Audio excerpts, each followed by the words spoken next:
Hello everybody, I hope you are having an amazing day. So in this tutorial we will learn about how to delete my Telegram account permanently.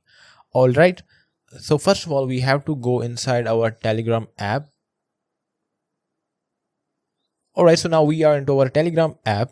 So as you can see the setting options on the bottom right side, you have to tap on that and then you have to scroll down and you will see the option of privacy and security. You have to tap on that.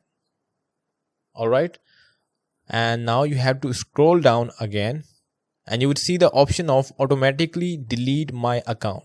So the default value, if I don't use my Telegram account for the 6 months, it would automatically delete my account. But if you want to delete your account right now, you just have to tap on that and you would see the option of delete account now. So you have to tap on that again and you will see the bunch of different options. So if you just want to delete the account right away, just scroll down and you will see the options here, delete my account. So if you just want to delete your account permanently, just tap on that and it will delete your account.